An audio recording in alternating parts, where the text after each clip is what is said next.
Convention.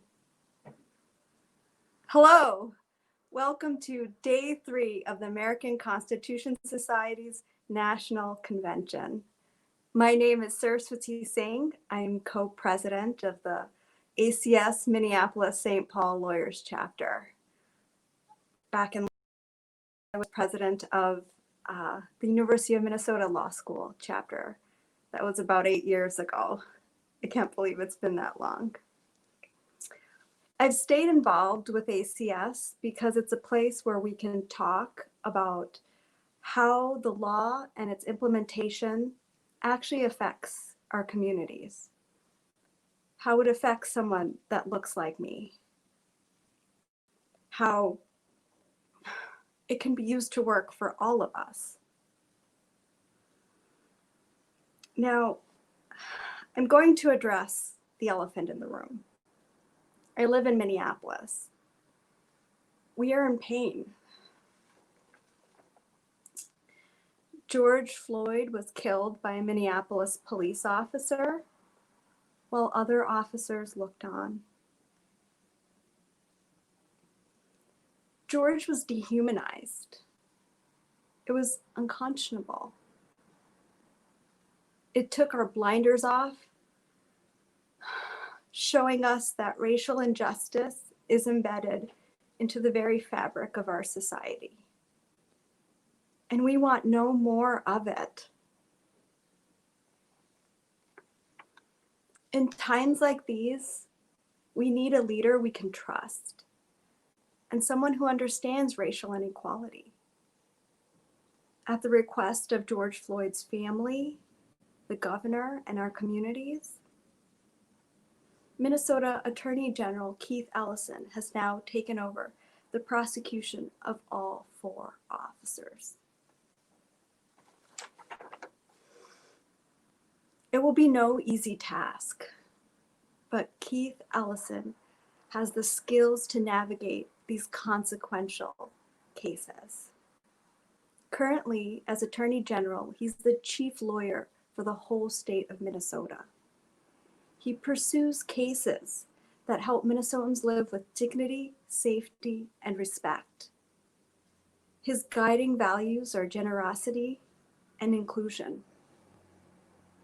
From 2007 to 2019, Mr. Ellison represented my district in the U.S. House of Representatives. He served as co-chair to the Congressional Progressive Caucus. He championed consumer, worker, and civil rights protections for Minnesota. Before Mr. Ellison was elected into Congress, he was in the Minnesota House of Representatives. He got to know our communities, he fostered relationships, and he built trust. Prior to embarking on his political career, he worked for 16 years as a civil rights and defense attorney.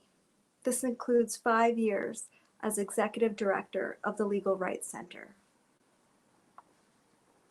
As if all of these credentials are not enough, he is also the honorary co-chair of the advisory board to my chapter, the ACS Minneapolis-St. Paul Lawyer Chapter.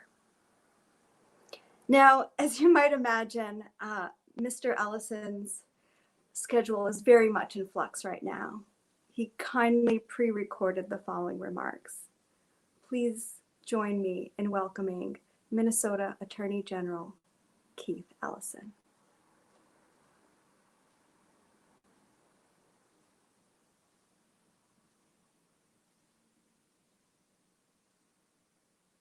Hey friends, this is Attorney General Keith Ellison coming to you from Minnesota. What a pleasure to address your body. I want to tell you that I am excited about the American Constitutional Society. You all are doing work, and yet there's so much more work to do. Before I move on, I just want to say thumbs up to my buddy Russ Feingold, a true champion for justice. Thank you, Russ, for being awesome and serving our country so well. So a few things I want to share with you about what I believe really needs our attention and time. The first thing I think we need to recognize the historic moment. You know, what happened here in Minneapolis is what's going on all over the country and even throughout the world. You know, the spark may have flashed when George Floyd was killed, but the circumstances were set in place for a long time. And of course, they have to do with the way we don't hold police accountable. It's an under-prosecuted problem, but it also has to do with the whole criminal justice system and our economic system and our social arrangements in our country. And you know, we need people in the American Constitutional Society dealing with all aspects of this problem. We don't need all y'all to be public defenders, prosecutors, or even members of the Attorney General's office. We need some judges. We need to build an ethic that going into the judiciary is a noble and positive pursuit. Some people are great advocates, but that doesn't mean you would not be a good arbiter of justice, a good judge. We need good judges.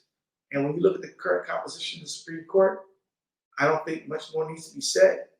But what really worries me is all the other district court judges around in the federal court, on the federal bench all over the country. And the Eighth Circuit is at the point where it's decidedly conservative. And so we need you to be judges. We need you to want to be judges. Now, I need an exception to this rule that I'm laying down because I don't want to be no judge, but I want you to be one. And so really, we need to think about how we can get more people on the bench.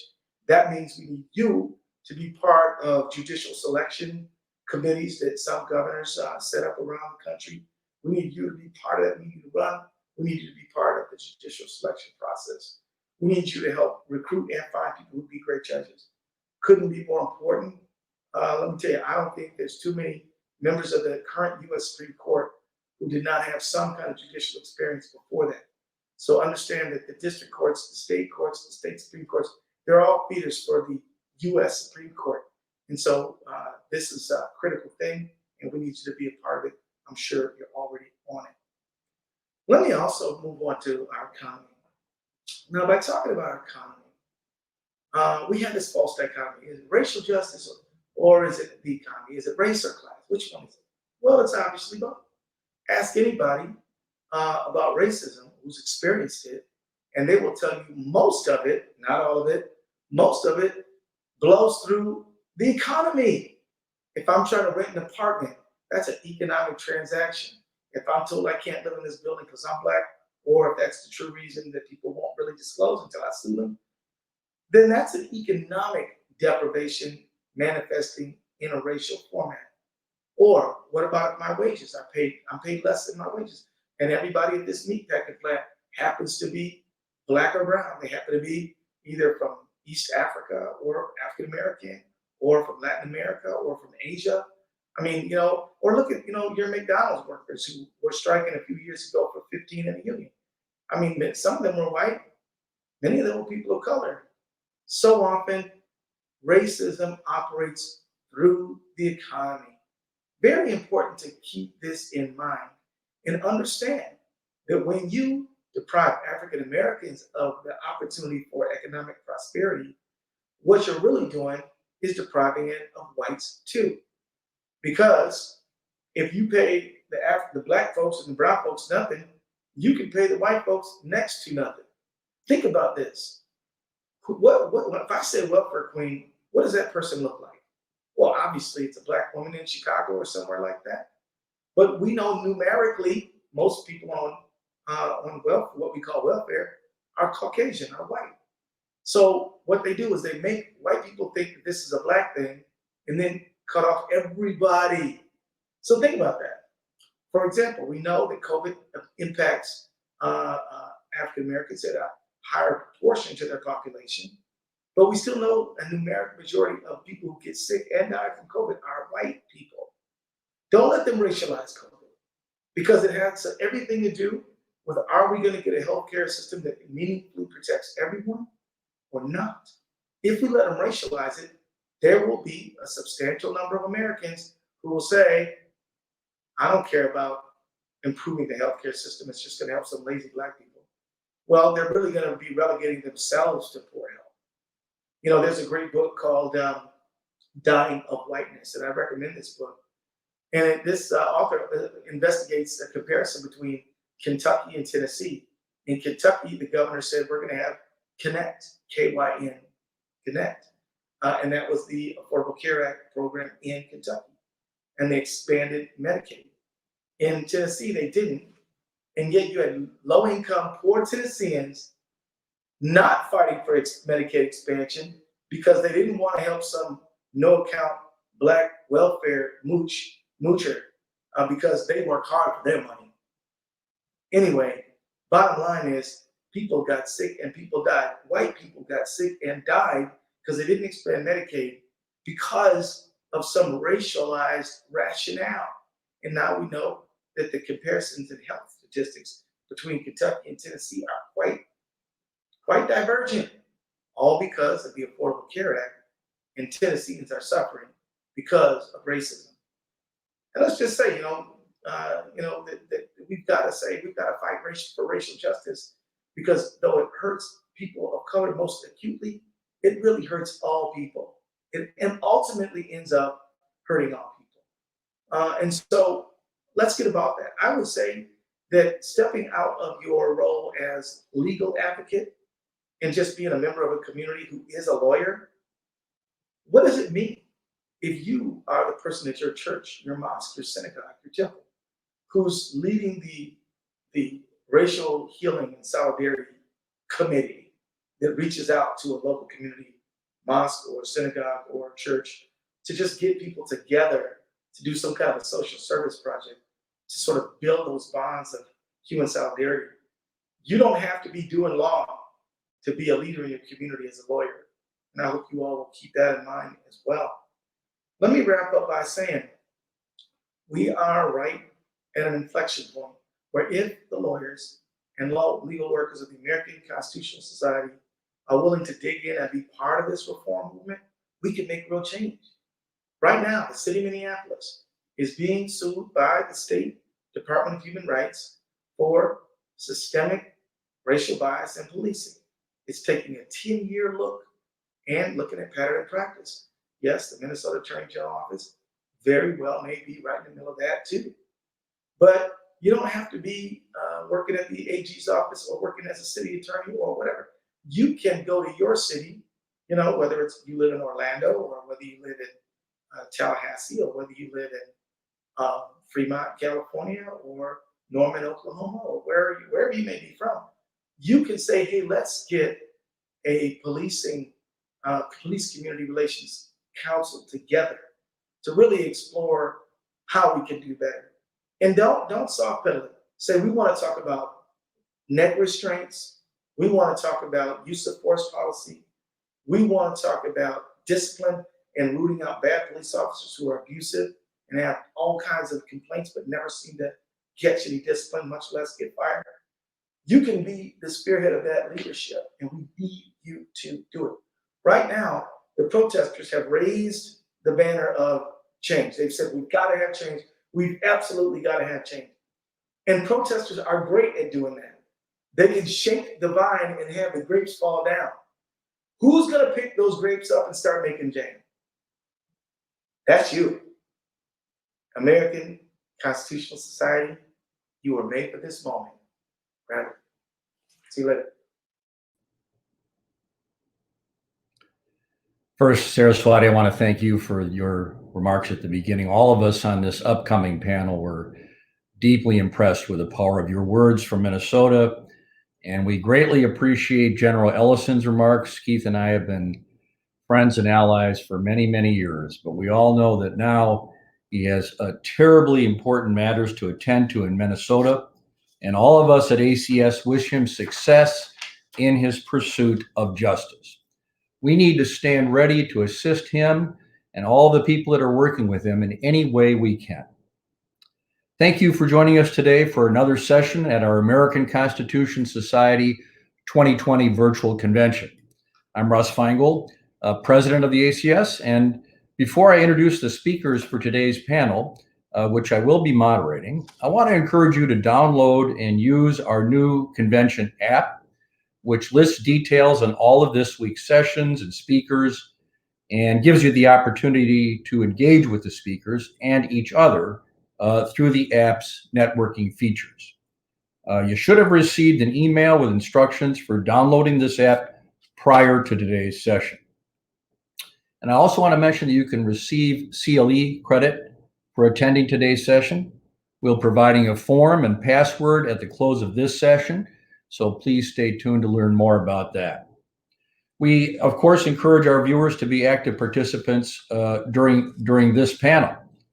Please use the live comment section on YouTube, located on the right side of this page, or via Facebook, if you're watching there, so that you can share your remarks and questions. We'll be selecting a handful of questions during the last section of this conversation to ask our panelists. Please note that in order to comment, you do need to be logged into your Facebook or your Google account. Now on to today's panel. We've set a relatively modest goal for our panelists today: to define the future of the progressive agenda. Putting aside the outcome of this November's election, our nation and our world face near innumerable challenges, from a legacy of racism that continues to make itself felt through every facet of our society. Now, just look at the shameful difficulties people had voting yesterday in Georgia. If that isn't an example of structural racism that we have to tear down, I don't know what is. We have a fast approaching tipping point for addressing global climate change. We face an anti-immigrant nativism that is pushing away many of our neighbors and friends and family further into the shadows, and an economic crisis, the likes of which we haven't experienced since the Great Depression. Fortunately, however, I'm joined today by a group of folks who have dedicated their careers and lives to tackling some of the thorniest challenges we face today. As you'd expect, all of our speakers today are incredibly accomplished, and I would encourage you to check out their full bios on the convention app or on our website. But to save as much time for our discussion as possible, I'll only briefly introduce each panelist in turn. So, to open our discussion, I'd like to turn to Kristen Clark, the President and Executive Director of the Lawyers Committee for Civil Rights under Law. Kristen, the events of the past few weeks, including the incredible mobilization seen through the nationwide mass protests demanding police and other criminal legal reforms, makes it clear that this needs to be a focus in the progressive agenda. So if you could talk about what are some of the near and long-term reforms we should be working towards, how do you think they could be accomplished, and what do these nationwide protests and the reactions by government and police tell us about these needed reforms? A very tough question to start, but I know you can do it. Russ, thank you so much for having me. It's an honor to be a part of this year's annual convention, and incredibly grateful for your leadership, and thrilled that you are at the helm of this organization at this really critical time in the country. So there was a lot packed into that question. And before I dive in, I do want to just take one moment to acknowledge the life of George Floyd. Yesterday, Mr. Floyd was laid to rest. And no doubt this is an incredibly difficult time for his family. Yet his brother found the courage today to give testimony, to present testimony to Congress about why police violence is a crisis that warrants all of our attention, and why the loss of his brother's life should not be in vain. So I just wanted to be sure to ground my remarks in the real experiences and lived experiences of African American communities and people of color across our country who are sick and tired of racial violence and police violence and white supremacy and evils really that are just pulling at the threads of democracy and the source of tremendous discord. Today's conversation could not be more timely, more important, or more critical. I am heartened, while this is a very challenging moment, I'm really heartened by the momentum of the demonstrations and protests that we're seeing in every corner of our country. They have been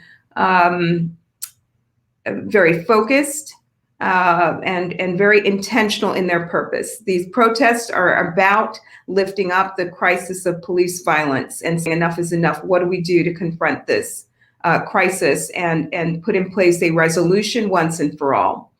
I am also heartened by the fact that these demonstrations have been incredibly diverse, multiracial, multi-generational. We're seeing protests in urban areas. We're seeing them in rural communities. We're seeing them in every corner of our country. And I think that this is a moment like none other. And we are at a crossroads in our country. So what do we do? What do we do from here? Let me say a word about the demonstrations, because we all bore witness to a horrendous crisis that played out last week on June 1st in Lafayette Square, right outside the shadow of the White House. There were a group of peacefully assembled demonstrators who were out there to speak out and use their voices about police violence. And at some point during that peaceful demonstration, our President of the United States, our Attorney General, Bill Barr, and other government officials came out of the White House, flanked by Park Police, by Secret Service, and by other federal law enforcement officials, and received a command that was issued by our Attorney General to disperse the crowd with all deliberate speed. And they did just that.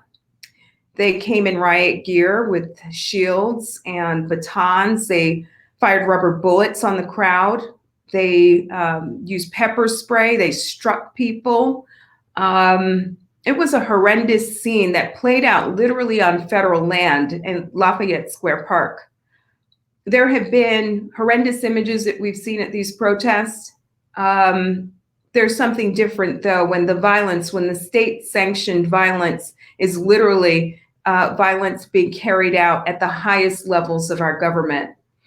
We filed a lawsuit in federal district court, Black Lives Matter DC versus Trump, to call out the administration for its gross conduct, which runs afoul of the First and Fourth Amendments of our Constitution. We also allege a conspiracy, that these officials conspired to violate the constitutional rights of our clients. Our clients include a veteran, an African-American veteran who was out to speak out about police violence.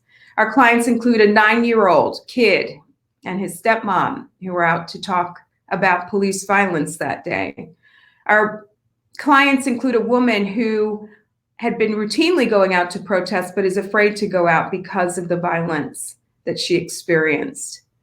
This is a case that we brought in partnership at the Lawyers Committee for Civil Rights Under Law, along with the ACLU of DC and our local affiliate, the Washington Lawyers Committee, but an incredibly important part of the conversation, because we wouldn't be talking about this issue right now, but for the outrage, the protests, and the demonstrations, which are lifting up the legacy of George Floyd. So I want to just make clear that protests occupy a central place in our democracy and needs to be a right that we all lift up at this moment. Right now, Congress has been taking up the Justice in Policing Act, an incredibly important, comprehensive bill that would overhaul policing in our country.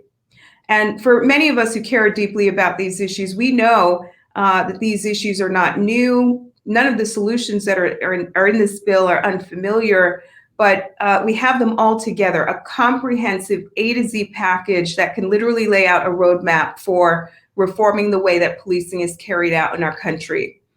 I am very hopeful that this bill will spark a robust discussion at every level in our country about the reforms that we need to change policing of Black communities and communities of color in our country. The bill has some great components. It has a ban on racial profiling, a ban on chokeholds and neck holds. It would put in place a national standard concerning use of force. It would put in place a database that would allow us to track misconduct at the hands of officers. and most importantly, would help to address the problem of accountability. Too often we see officers who kill with impunity in our country. Sometimes they are protected by police union contracts that give them shield and cover at every turn, that give them 2 days to work out their story before they have to put a statement on record, that makes it easy for them to appeal a decision to impose discipline.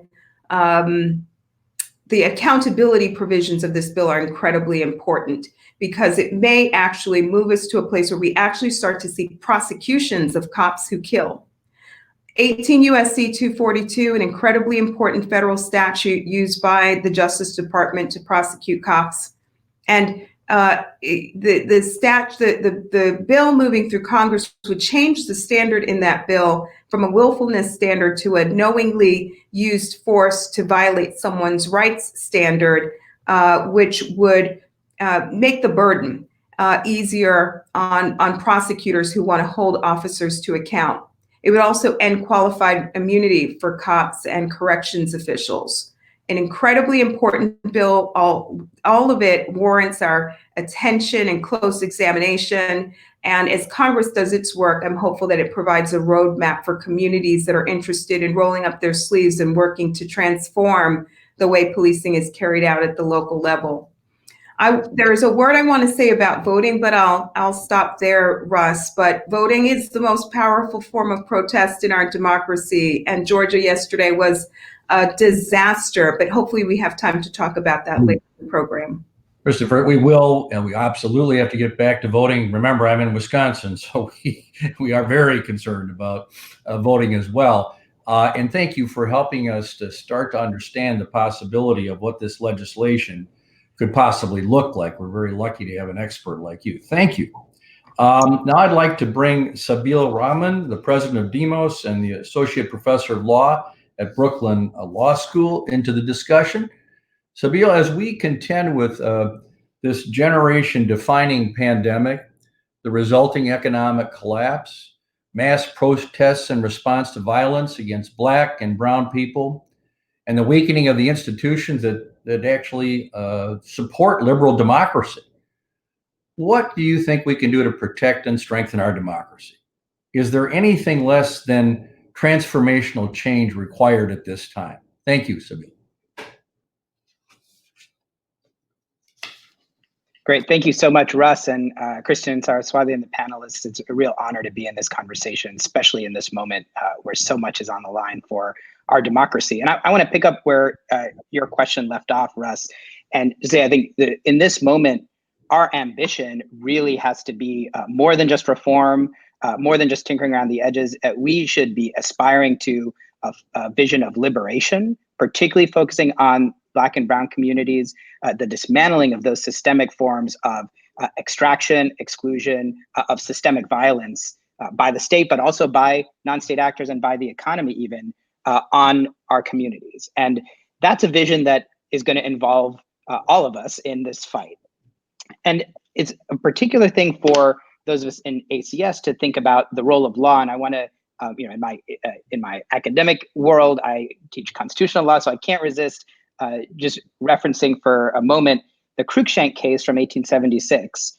And I think about that a lot in this moment, because this is an example of how the vision of a liberatory democracy and economy that actually centers racial equity, that is deeply inclusive, is one that we've been struggling over for a long time in our history.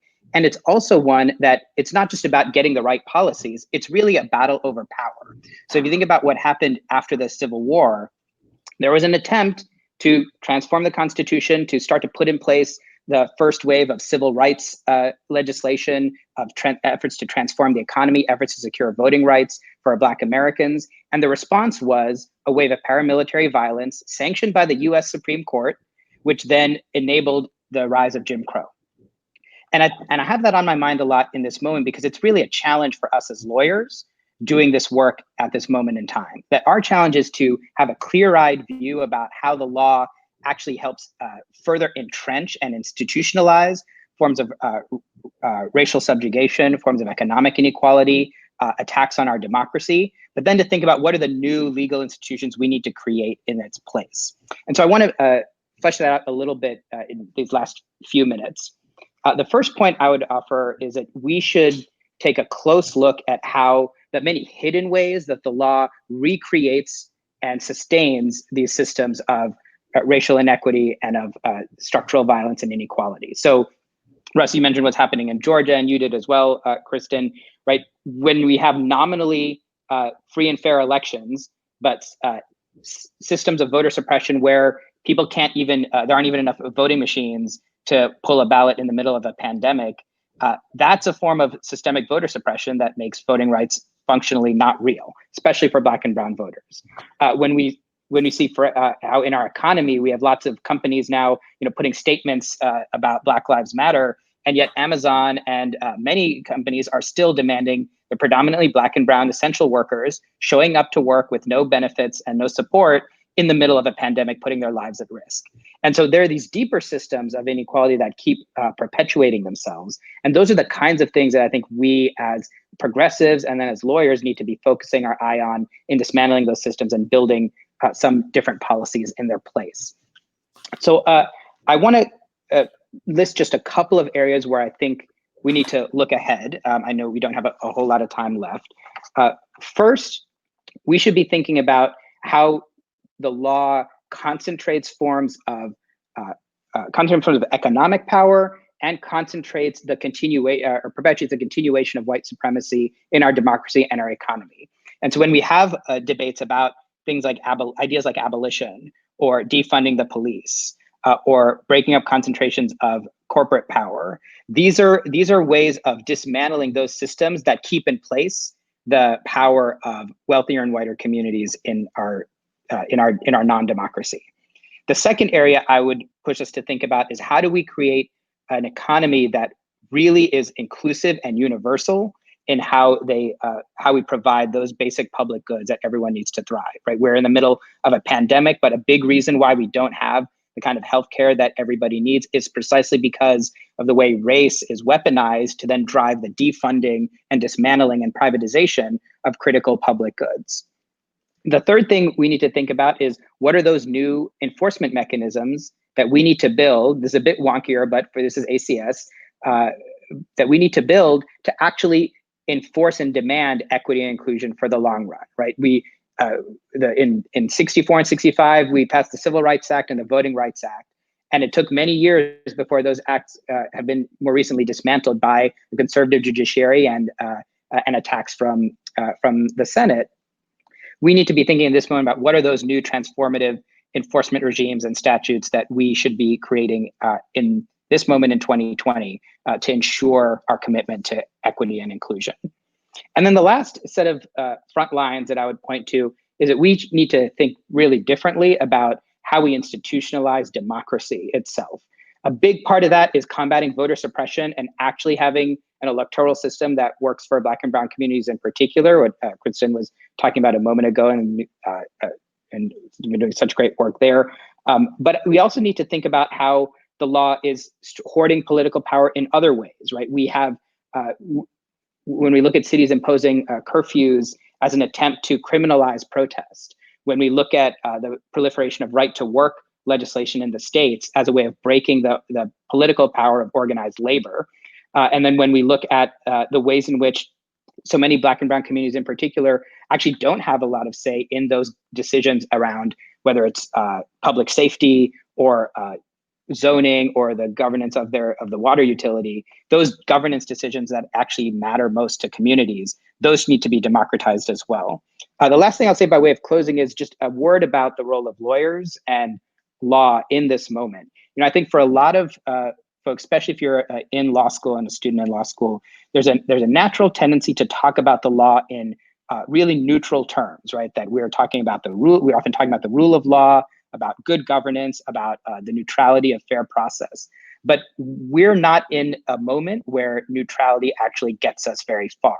If we recognize the deep systemic ways that racial hierarchy, these systems of power have been perpetuated by the law, we need to be approaching the law with an eye towards equalizing power, creating racial equity, and creating deep democracy. And that's a different mode than I think the traditional way of thinking about lawyers as sort of neutral engineers. We're not neutral engineers. We should be kind of allies and in helping drive this transformation to a real deep democracy. So I'll stop there. Thank you so much, Sabeel. I think your warnings about the need potentially to have foundational new legislation is a wake-up call, because many of us thought the Voting Rights Act, well, that was settled, that was fine. Of course, after Shelby County, that's not true.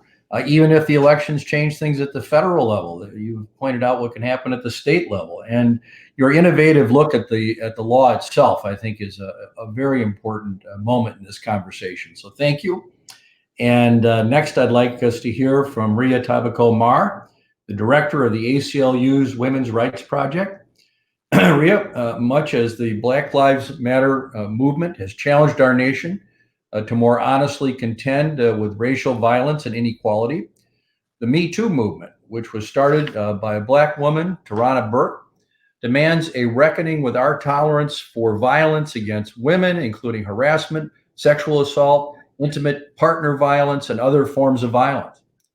While Virginia recently became the 38th state to ratify the ERA, which I was very excited to see, offering a little bit of a dose of good news, hopefully good news, we face judiciaries and policymakers that are often hostile to reproductive justice and gender justice more broadly.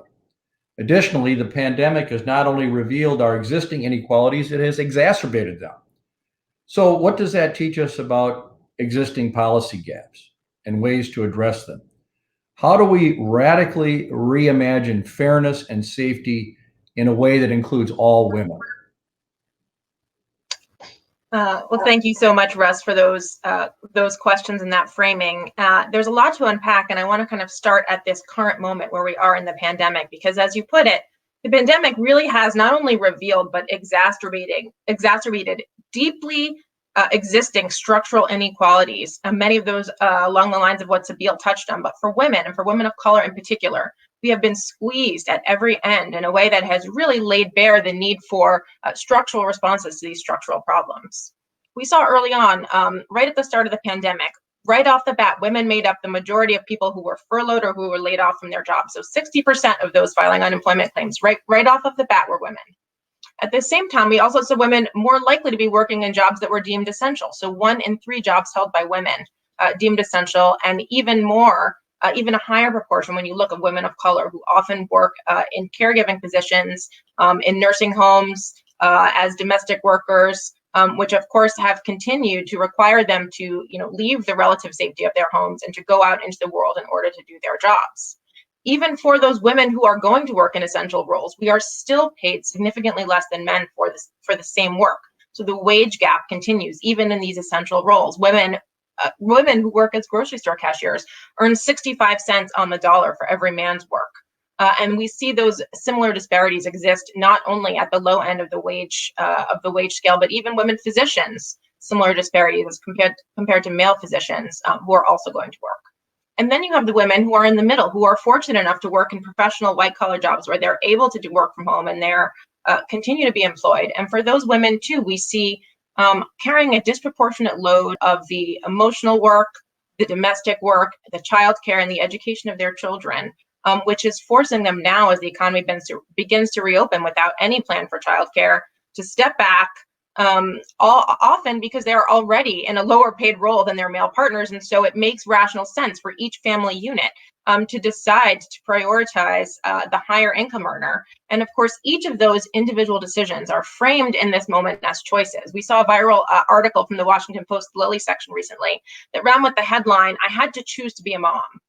And again, this is the idea that individually women across the country are choosing to be a mom, when in fact it is a system of structural inequality that has positioned women to be more likely to already be out of work, more likely to be working in jobs that force them to put their lives and their families' lives at risk, and more likely to be taking on work at home that then pushes them out of the paid workforce altogether.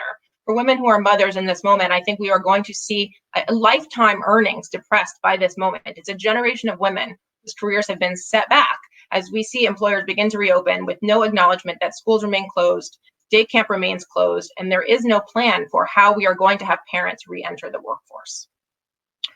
This notion that it's a series of individual choices and not structural problems that have set women up in this moment to get the short end of the stick is really a conservative trope. And I say short end of the stick because that notion, of course, that idiom evokes the idea that someone is standing at the other end, holding the other end of the stick, right? That safety is somehow a zero-sum proposition, that more safety for me means less safety for you, that we can't all be safe. And in this moment, I think it offers us an opportunity to radically reimagine how do we think of our safety as in fact being interconnected. So it's not that I'm safe by staying at home and my safety is dependent on other women of color, Black women going to work and jeopardizing their own safety, but how can we think about policies that in fact bring all of us together into a safer environment and that actually keep all of us safe? So when we have workers who are not covered by the CARES Act, still not entitled to paid sick leave, going to work when they're sick and their family members are sick, that of course is devastating for the individual worker, but it's also devastating for that person's coworkers, for the people who may commute with that worker on mass transit, for the customers or clients who are interacting with the worker when they get to work. So it's impacting the public health. It's not just those who we might wish or who have historically been given the short end of the stick, but it really does impact all of us. And how can we think about safety as something that we're all in together and that doesn't pit us against each other? I also wanted to note that, we've seen the Trump administration move forward with anti-woman attacks during the pandemic that are unrelated to the pandemic, but I think it's telling that even in this moment, pandemic has not stopped the Trump administration from moving forward with their anti-woman agenda. And there too, we see this notion of pitting people against each other, that fairness is something that exists in a limited quantity and we can't somehow have it for everyone. So just two things I wanted to pull out, and then the ERA as well, which Russ had mentioned. First, we've seen Betsy DeVos put out a regulation regarding Title IX investigations at the K through 12 and college level. Title IX, of course, is the federal law that prohibits sex discrimination in schools receiving federal funding, and it's a primary mechanism by which the government holds schools accountable for sexual assault and harassment that impact students' educations. The DeVos regulation is devastating for student survivors, and it is designed to reduce schools' obligations to investigate reports of sexual harassment and assault by 32%. That is the point. That is what the Department of Education itself says this rule will do. And it does so in the name of increasing fairness for students who face discipline as a result of these reports. Again, this idea that somehow we can't have fairness for all students. We can only have fairness for a subset of students. And so we're pitting students against each other. When in reality, right, the thing we ought to be doing is to be investigating every report of sexual assault and harassment and to investigate those reports fairly. But in the DeVos world, it is not possible. There's a limited pot of fairness. And so as choosing between men and women, this administration is always going to choose the men. We've also seen the administration come out with a statement opposing inclusion of trans student athletes who have been running as the girls that they are, and taking the side of cisgender girls who object to inclusion of transgender athletes. So again, this notion that somehow if transgender athletes are allowed to run, that somehow that impacts the rights of other people in a way that this administration thinks actually harms others. And so their answer then is to exclude the most vulnerable students, those who are most reliant on activities like group athletics, to help restore their sense of self, to create a sense of community for students who are often pushed out of family and other kinds of relationships simply because of who they are. So again, this notion that fairness exists in limited quantities, and somehow fairness or inclusion for transgender people in the Trump administration's view comes at the expense of other women and girls, when we know that the reverse is true, that inclusion in fact improves athletics and a learning environment for all students. We've also seen the Trump administration try to block the ERA from becoming part of the Constitution. Russ mentioned Virginia's ratification as a bright spot in 2020. It was a bright spot early on this year when we saw Virginia become the 38th state and the final state necessary to make the ERA part of the Constitution. But we've also seen the archivist, who is a Trump administration official, arguing in court that the ERA is not a part of the Constitution and trying to get Virginia's ratification thrown out. So even there, we are seeing, again, this idea that even the notion of recognizing equality in our Constitution is somehow harmful and takes away from what this administration is trying to accomplish.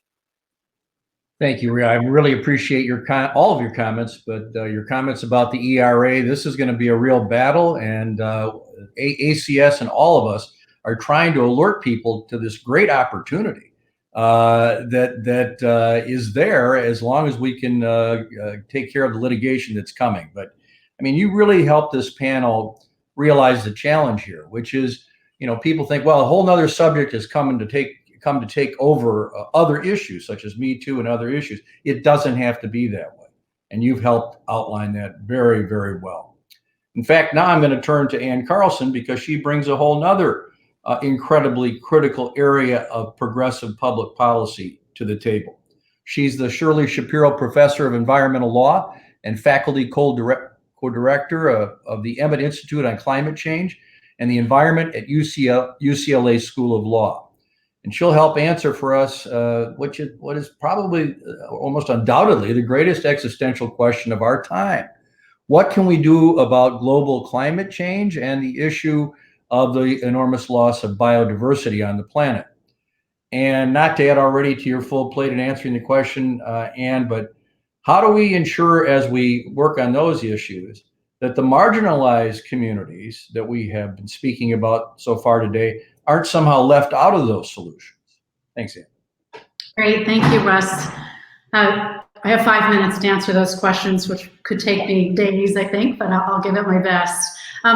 We are in the middle of two extraordinary crises right now. Of course, the pandemic and the economic consequences that have flown from that, and the racial violence and the protests surrounding it. I'm going to talk about a third existential crisis, Russ, as you mentioned, perhaps the greatest existential crisis we face, and that's climate change. Climate change is, of course, a slower unraveling problem. It's one that is sometimes less dramatic, although sometimes quite dramatic. It's harder to see on a day-to-day basis, but it's at least as destructive as the crises we're in right now. And it's already hitting us, and it's hitting communities of color, not only in the United States, but around the world particularly hard. So I want to just take you back and remind you that just 6 months ago, the pandemic has pushed out of our collective conscience the Australian wildfires that killed 1 billion animals, destroyed structures around Australia, killed 35 people. And of course, those wildfires pushed out of the collective conscience the wildfires that California experienced, where 85 people died in the town of Paradise. We're experiencing the most extraordinary wildfire seasons ever, and 2020 is predicted to be just as bad, if not worse. Hurricane Maria in 2017 in Puerto Rico was made much worse because of rising temperatures. $91 billion in damage from that hurricane. More than 3,000 people died. The island of Puerto Rico is still suffering the consequences. The great floods of the Midwest and South in 2020, January to March were the wettest months on record in those parts of the country. 14 million people affected by the flooding. And around the globe, we face drought, we face flooding, sea level rise, glacial melt, typhoons. I could go on and on. Climate change is here, and unfortunately, it's going to get worse. Of course, the question then is, what do we do about it, as Russ asked, and how do we address climate change in a way that protects our most vulnerable communities, that doesn't exacerbate the harms that vulnerable communities already suffer as a result of environmental degradation?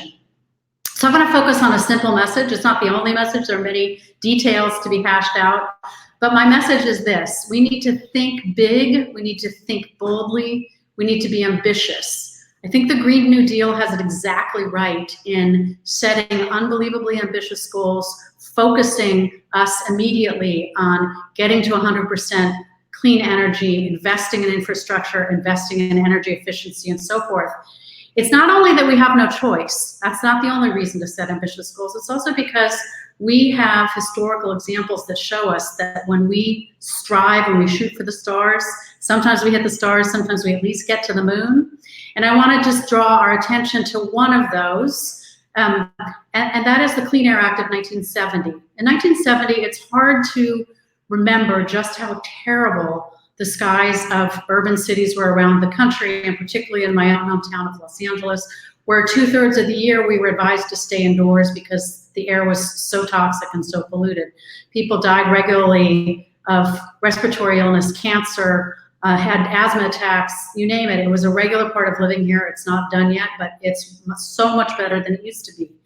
How did we get there? Well, in 1970, Congress came together and passed the most environmentally ambitious statute ever. And I'm just going to focus on one part of it. It's a very complicated law. But one thing Congress did in 1970, really taking effect in 1971, is tell the auto manufacturers that they had to cut emissions from the tailpipes of their cars by 90% in 3 years. For 1975 model years, but they had to have it done really by 1974. Predictably, the auto manufacturers said not only that they couldn't meet that deadline, but that they would stop producing cars as of January 1, 1975, if they were forced to meet the standards. You know what? The Environmental Protection Agency, headed by Republican William Ruckelshaus, held the auto manufacturers' feet to the fire. The manufacturers sued, but they also got serious. They believed that they were going to be held to those standards. It's a long story about what happened. California played a really important role, but I can say that by 1975, 10 million new cars in California were equipped with catalytic converters, probably the single biggest environmental achievement, technological achievement ever. Those catalytic converters not only cut air pollutants so dramatically that cars are now 99.5% cleaner than they were in the 1960s, but the catalytic converter also led to perhaps the single biggest public health accomplishment of the Clean Air Act, the banning of lead in gasoline, because lead destroyed those catalytic converters. So Ruckelshaus also mandated that gas stations around the country make unleaded gasoline available for all drivers. In the 1970s, it's important to note just how awful lead poisoning was and how standard it was in kids across the country. So in the 1970s, lead levels, the average lead levels in kids in the United States were 1,000% higher than the lead levels in kids in Flint, Michigan today. In African-American kids, those lead levels were 2,000% higher. For poor kids, the number was 3,000%. These are levels that would have public health officials today coming in and intervening. The banning of lead led to an almost immediate drop in blood lead levels, so that kids today across the country no longer experience the side effects of lead poisoning. So we've done that before, we can do it again, and in fact, one of the things to know about climate change and attacking climate change is that we have far more technological capacity already to attack the problem. We know how to build big renewable energy. We know how to put solar panels on the roofs of houses. We know how to store electricity, and it's getting cheaper all the time. There are dozens of models of electric vehicles on the market right now. There are tax credits to support them. Ambitious goals to decarbonize the electricity sector and to decarbonize the transportation sector can get us there, and we don't even need technological advances as we did with the Clean Air Act. We also have an opportunity with the pandemic to spend huge amounts of money potentially, although what Congress does remains to be seen, on things like green infrastructure. These are all Green New Deal goals. Public transportation, investment in electric vehicle infrastructure, retrofitting energy houses and buildings for energy efficiency. All of these create jobs in the communities that are most affected by the economic losses from the pandemic. And they have another enormous benefit that is often overlooked. We call it in environmental law co-benefit. It always seems silly to me. It's a major, major benefit of greening our economy, and that is to cut air pollution. And air pollution, we know, disproportionately affects low-income communities of color, particularly those that are sited near power plants and oil refineries and highly trafficked roadways. If we green the grid, if we green our transportation sector, we have this extraordinary opportunity also to eliminate the remaining amounts of air pollution that poison our cities. So I'm going to leave you just with that message. We can create jobs while creating climate justice, air pollution justice. We should think big. We should think boldly. We should not think incrementally. And I'll stop there. Thank you, Hannah. I'll tell you your remarks when you talk about these environmental catastrophes that have occurred and how easy it is to forget them. When the pandemic recently occurred, I was on the West Coast teaching, and we were told we should get face masks. Well, sure enough, we had face masks because we had gotten them for the fires, and you almost forget about the horrible things that happened to people during that as well. So that actually is a very good segue to our broader conversation here that the panel is going to have now. And what I'd like to do is have you all comment on the following, which I will tell you was probably the question I most hated in my years as a politician, which was, how do you prioritize these things? Because you almost can't win when you have to answer that, but we have to answer them. So you've all raised important issues this afternoon and touched upon the many ways in which they intersect with one another. But realistically, do we as progressives have to somehow prioritize which reforms to pursue? Isn't that the way policymaking works? Even acknowledging how these issues intersect, doesn't one issue have to come first, or can they be pursued in lockstep effectively? And at this point, we invite people to jump in.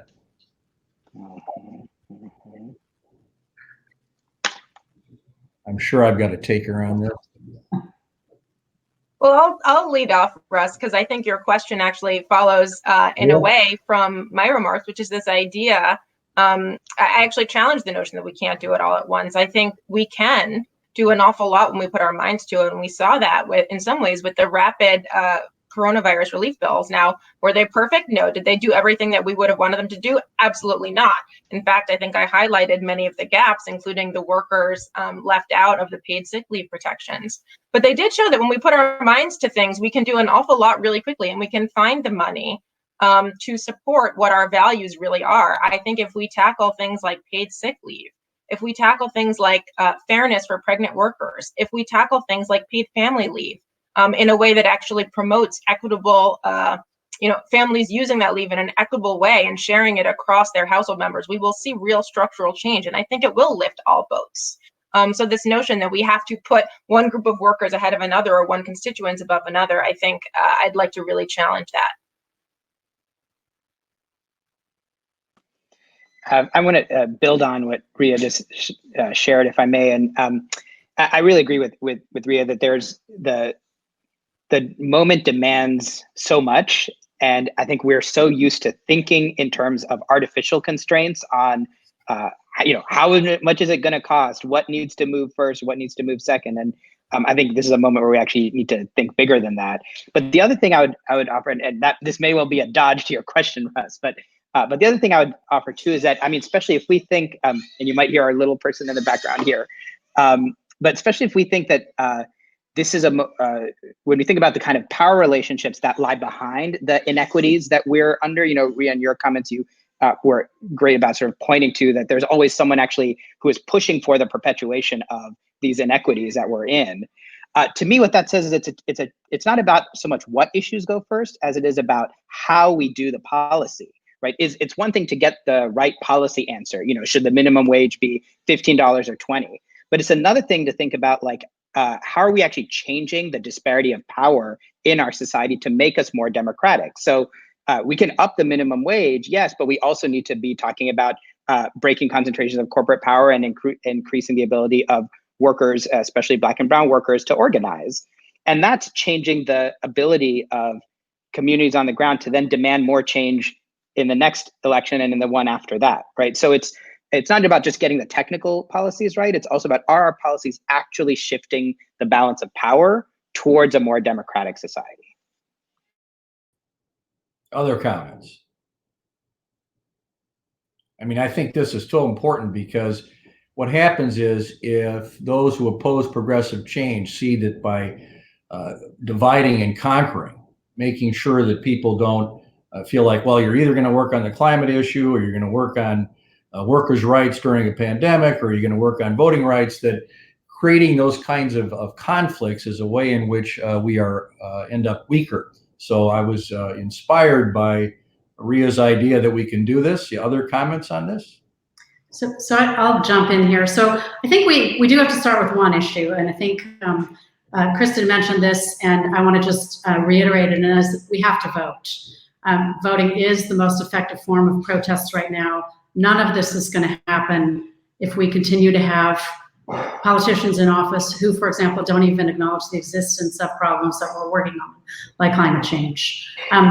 But the other thing I want to highlight is that if you listened to the various proposals that each of us is offering, they're not all aimed at the federal government. And I think we need to keep in mind that there are multiple loci of power We need to think about working at local levels, obviously for things like police reform, local and state level.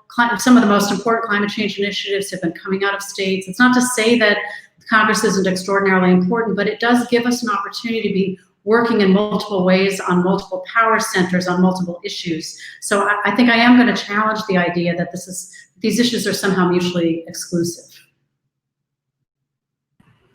And this is such a hard question for me to answer, just because I think that the challenges that we face in the country right now are great. And in many respects, we need to be firing on all cylinders. But the right to vote is a bedrock right in our democracy that is under grave attack at every turn. And this kind of gives me an opportunity to talk a little bit about the mess that we saw in Georgia yesterday, where despite a pandemic that has had an extraordinary impact across the nation, but most especially on African Americans, people nonetheless went out to vote in person yesterday, because that experience of voting in person is incredibly important to many people in our country.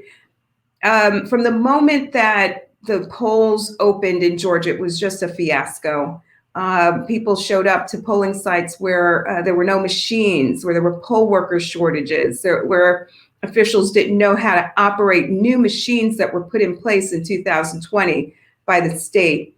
Long lines that were the result of just chaos, places that ran out of, paper ballots, backup paper ballots. Why did this happen? It happened, the ghost of Brian Kemp looms heavy in Georgia. He is the governor, and he is somebody who brings a track record of experience when it comes to suppressing the rights of Black voters. And the state really failed voters by not doing all that it can to anticipate the challenges that would likely unfold if the state were not helping counties get absentee balloting right, if the state were not helping counties train folks up on the new machines. So in many respects, the state shoulders a lot of the blame. But it is also a reminder that here we are 7 years out from the Shelby County decision that was issued in June of 2013. And if we had the Voting Rights Act and its full protections in place, the Section 5 review process in particular, many of these haphazard decisions that states like Georgia make would have been subject to federal review and may have been blocked because of the likely impact that they would have on Black voters and brown voters in particular. So one thing that I think we have to fight for is restoration of the Voting Rights Act. In December, Congressman John Lewis stood up in Congress. It was kind of one of his last acts before the announcement about the cancer that he now faces, but stood up and the House passed the Voting Rights Act, and it's been collecting dust in the Senate. I think it's really critical that we breathe life back into the movement and the need to reinvigorate the Voting Rights Act so that we can keep states like Georgia in check, so that we can get ready for the next 2020 round of redistricting, one that will be fraught with ugly partisan and racial gerrymandering, and so that we can really just keep a check on states that are bent on suppressing the rights of voters, even in the midst of a deadly pandemic. And if we get that right, then I think that we will see government at every level throughout our country that reflects more appropriately the diversity that we have in our nation right now, the diversity with respect to race, gender, political viewpoint. I think it will help to breathe more normalcy into our electoral process. And then that gives us a baseline to fix and address a lot of the issues that we have been talking about: environmental justice, criminal justice, and so much more. At the end of the day, the right to vote is the bedrock from which all of these other civil rights are derived. Kristen, that was a very critical moment for us here to make sure we got to the voting rights issue, but you also did something else. You made sure you connected it to the courts. And so what I want to do now, we're going to go to the questions from the audience pretty soon. But before we do that, I want to ask the panel sort of a very American Constitution Society kind of question that you really raised by bringing up Shelby County, which was one of the most outrageous decisions I have ever seen in my lifetime in watching decisions. So, what are the obstacles to progressive reform, even once enacted? Obviously, you try to pass a new voting rights bill, as you were talking about, but that still has the problem of a federal judiciary that's been transformed through the appointment of nearly 200 conservative judges. How should progressive policy proposals, either legislative or executive, federal or state, be designed to protect against a judiciary that may well be hostile to those policies?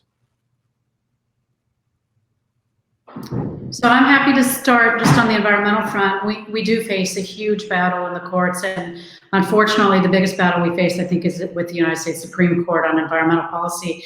What that means is that Congress is going to have to act, and it's going to have to be very, very careful in the way that it drafts any climate legislation to avoid non-delegation issues, all sorts of wonky technical issues, but we cannot craft legislation without thinking about the conservative nature of the Supreme Court and some very strong signals that we've gotten from members of that court that they are going to look askance on broad delegations of power to agencies. So again, it's a very wonky question, but it's one we really, really have to be paying attention to if, as we all hope the White House changes hands in November.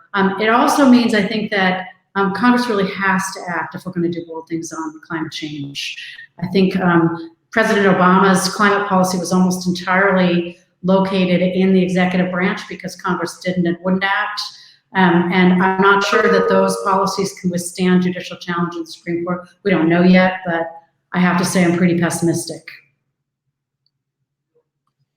I can jump in here and echo a lot of Ann's both concern and also the challenge for folks crafting legislation.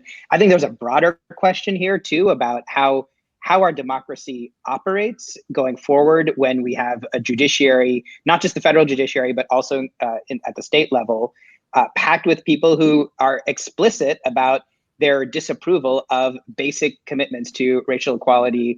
There are so many appointees who were unwilling to even testify to the rightness of Brown v. Board, for example, and to voting rights, to Kristen's point. So I think there's a broader question here about how I think the need to put a lot of pressure in terms of public legitimacy on the courts, that at a certain point, the courts can only be so far out of step with what people are demanding, even right now in the streets. And there have been times, I think, lawyers and these days, we often think about like those moments when the court is a heroic actor. We think about cases like Brown, we think about the Warren Court, we think about marriage equality, but more often than not in our history, the courts have been an institution of reaction.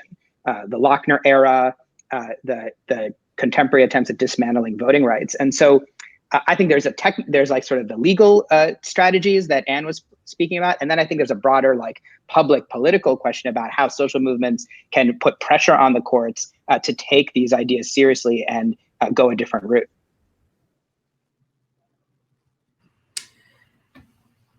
Our federal courts have been absolutely decimated, and this is one place where I think that ACS stands to play a really critical role in helping to rebuild and reshape and restore the courts. And right now we have to think about what our priorities are as we cultivate a pipeline of talent that can be quickly tapped into once normalcy is restored in the world. And I think that project number one needs to be figuring out how we get back to prior levels of racial diversity, because no doubt President Trump has turned the clock back dramatically in terms of the racial diversity of the courts and gender diversity as well. But I think that we need to be very clear and intentional in setting that out as priorities as we create a roadmap for thinking about how we rebuild and restore the courts. Even the pre-existing levels of racial and gender diversity were out of sync with the graduating classes of law schools today, with the levels of diversity that we see across the country. What to me is incredibly dangerous about having federal courts that don't reflect that diversity is that it undermines public confidence in the courts and in the outcomes produced by courts. So we have to make this a top priority in thinking about the road ahead. Thank you for answering that. And, it'd be great if just before we go to any questions we may have from the audience, if you could say a little bit more about issues of state and local governance that are impacting communities of color and perpetuating these structural inequalities. It's helpful to know, of course, what's going on at the federal level, but obviously so much of this has to do with what you can look for in your local city or your state, because this is having an enormous impact on people's lives. If somebody can take that. Well, I'll just chime in to say that, that question, I think, comes back to voting rights. And it's so important that people exercise their right to vote at every level. We saw that in Georgia. In many respects, the ballot, if you will, for the presidential election race has been decided. But we saw enormous turnout rates across Georgia, people who turned out because it mattered to them who was on the ballot for the local and county and state level races. I think we've been doing a better job at this, really educating the public about the fact, for example, if you're somebody who cares about the breaks in our criminal justice system, then you have to care about your elected district attorney. You have to care about your elected mayor who appoints that police chief. You have to care about your sheriff who runs the jails, and that's often an elected position that goes ignored. We have more work to do so that people understand the true kind of power that they wield through their votes. But it is absolutely correct that not every aspect of our lives is shaped by the decisions emanated from the White House. Government at a very local level matters too. I just want to add perhaps a small point, and that is that states and localities aren't all bad. Maybe that's because I come from California, where we've really seen a turn in our government sort of policies at all levels, particularly on climate change, but across a whole host of issues. And we really do see the power of protest, for example, in what happens on the ground in localities. Mayor Garcetti has now announced, for example, that he's redirecting a significant portion of the police budget to social services in the city. It's a hard question to answer because I think states and localities differ so dramatically. California sent out absentee ballots to every person in the state. That's not necessarily just a red-blue sort of thing. We do see red states, for example, they're heavily reliant on absentee ballots. So again, it's a hard question to answer, but I guess I would just urge people not to view all states and localities as monolithic, and to really, understand the nuance of the jurisdiction and what it's good on and what it's not good on. And then I just want to finally endorse Kristen's idea that who you vote for at the local level matters a lot. We have a hugely contentious DA race right now in Los Angeles with a DA who has never prosecuted a cop for violence against a citizen. Who is in that office matters tremendously. Who the police chief is, who the sheriff is, who the mayor is, obviously, who's on the city council. And so we shouldn't just be looking to the November election for who's at the top of the ticket, but all the way down. Yeah, I'll just add 2 quick points. I agree with what's been said. One is that so many of the policy issues that we've touched on in this panel really have a significant portion where it all comes out of state and local policymaking, right? So whether it's public safety and policing, budgets around invest, divest, the safety net, local election administration, right? There's a lot of this that actually happens at the state level. So I really agree with that and the importance of local elections. The other point to make is that I think it's when we talk about federalism, it's easy for us to sort of try to compartmentalize like what's happening in the federal arena and what's happening in the states. But we're in a moment, it's historically always been the case that widespread transformation, social change comes out of a dynamic back and forth between what's happening at the state and local level and what's happening at the federal level. And so seeing the state and local policy fights and elections as not like separate or removed from what's happening in DC, but actually that's another arena, another battleground where we need to also push the ball forward. All right, let me turn to an audience question. Thank you all for those good answers. MPD Chief Arredondo just announced that MPD will withdraw from negotiations from its police union contract. Could any of the panelists touch on ways in which unions can be used to further the progressive agenda, and perhaps speak on the ways that police unions can be transformed to support that agenda? I can jump in with a quick thought on this, and curious what our other panelists think about this too. So it's a really critical question in general, but also in this particular moment as we're having this debate about how to create a more racially inclusive and equitable system of public safety that isn't premised on state perpetuated violence on the Black community in particular. So two things I want to mention here. One is that in general, an attention and legal support for worker power is critical to creating a more inclusive and equitable economy. And that's a big part of why you see so many essential workers who are literally going into work with their lives at risk in context of a pandemic. And it's important to remember that even for all of its virtues, the New Deal in the 30s explicitly cut women and Black and brown workers out of the New Deal social contract, out of the labor law protections by exempting, for example, domestic workers, care workers, farm workers, and so on. And so labor law is critical to advancing the larger vision of an inclusive, progressive economy. And there's another key challenge here, which is that there's a deep history, a fraught history about battles over race in the labor movement and the tensions between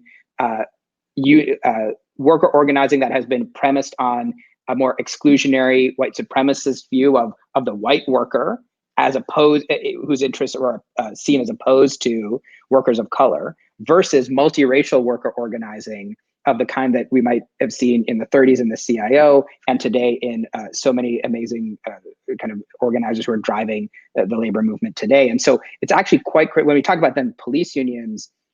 Police unions are a particular case, right, where where the politics and self-interest of the police union often puts them at odds with these attempts to create more accountability, especially to Black and brown communities. And so we need to think not just about worker power, but worker power that is committed to multiracial inclusion as requirements for a progressive society.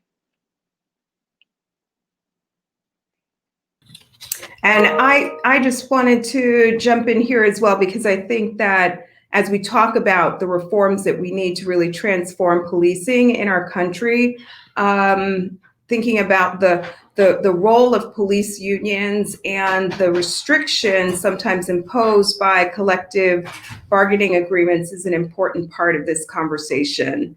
In Minneapolis, I think that this is a very important step to say, we got to press pause and think about how we can put in new rules that ensure accountability, that ensure that officers who commit misconduct can be disciplined, to ensure that they can be fired and not rehired.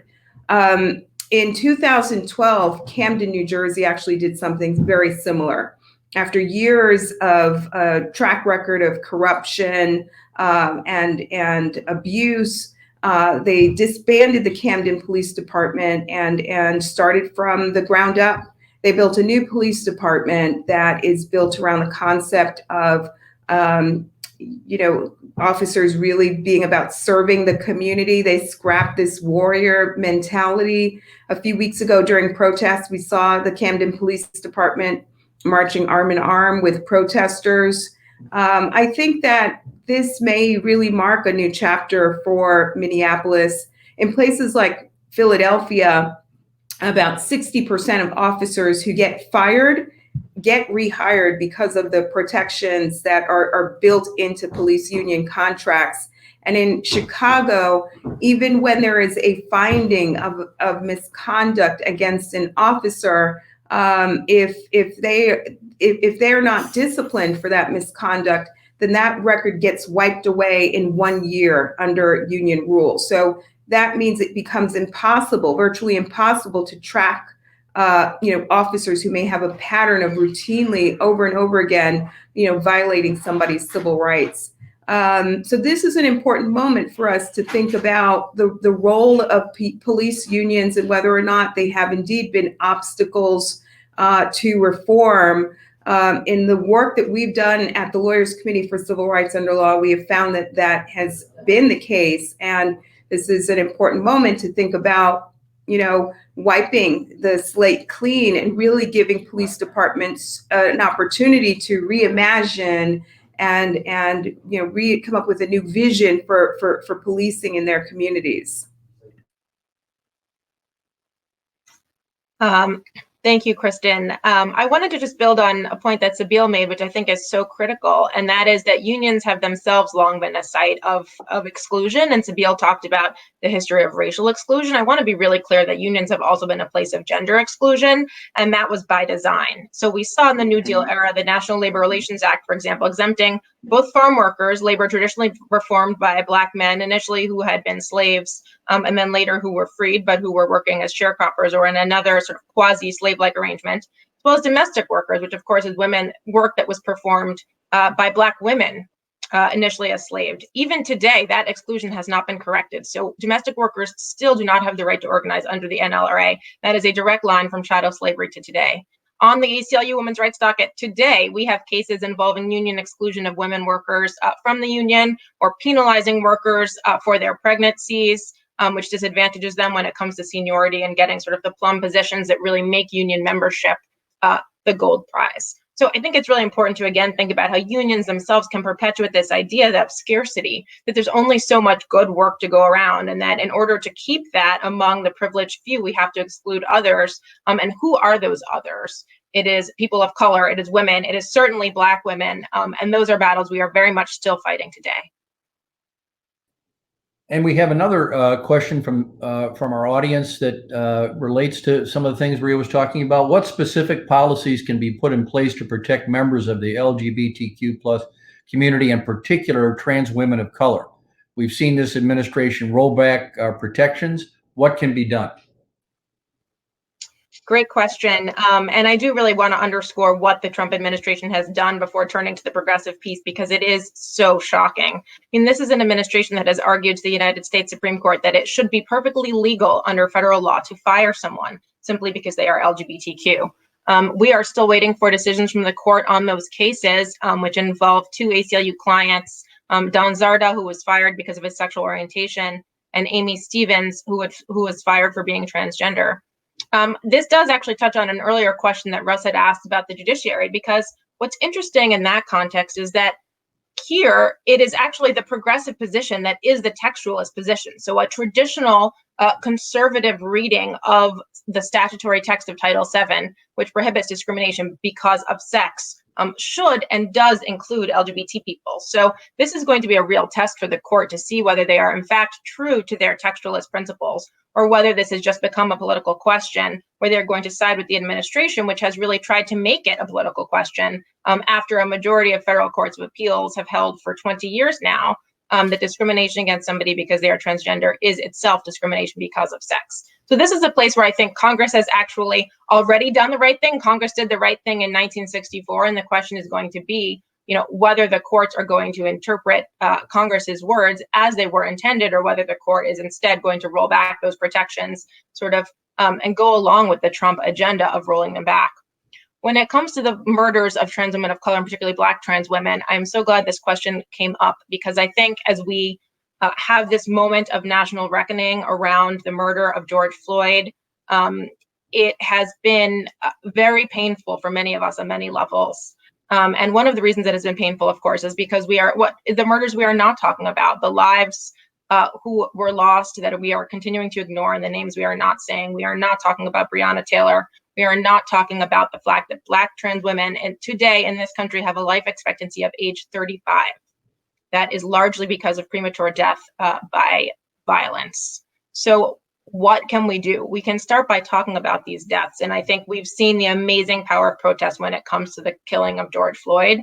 Can we harness that same energy? Can we harness that same sense of outrage to imagine that in the United States today, there is a group of people who can only expect to live to be age 35? What does that mean? What if that is our child? How would I feel raising, I have 2 children myself, they're only 3 now. How would I feel knowing that those children might have just 32 years left to live in this country? So can we all put ourselves in that place, as we have done very much, imagining ourselves as the mother of George Floyd or the mother of Breonna Taylor, and saying, what if this were my child? What would I want for them? Thank you, Ria, very much. I think we have time for maybe 1, maybe 2 questions.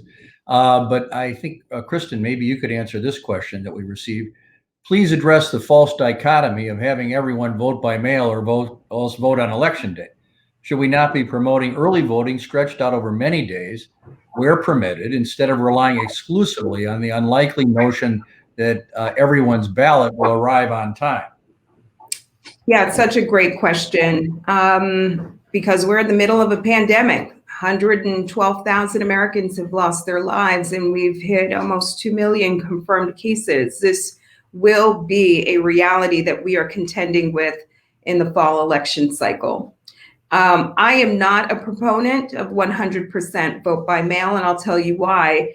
I don't think that it accounts for the fact that we have voters who have unique and particular needs. In 2018, we ended up bringing a lawsuit in Gwinnett County, Georgia, because they were rejecting absentee ballots left and right. We went in and found out that they were disproportionately rejecting absentee ballots cast by Black voters using junk science, a so-called absentee ballot signature verification measure.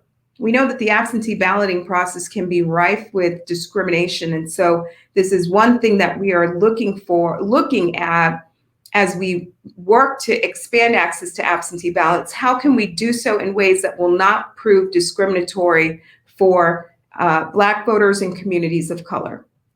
Utah went to 100% vote by mail a few years ago, and we had to sue them too because they didn't think about the unique needs of Navajo-speaking voters, many of whom need oral assistance in order to meaningfully cast a ballot. There are these unique needs that we need to think about. Absentee balloting may not be for everybody. And as we saw yesterday in Georgia and South Carolina and Nevada and in many states throughout the primary season, there are people who are still willing to go out and vote on election day because that experience of voting in person is deeply important to them. So what do? We need to push for a system where we have easy, expansive access to absentee ballots for those who choose to vote through that method.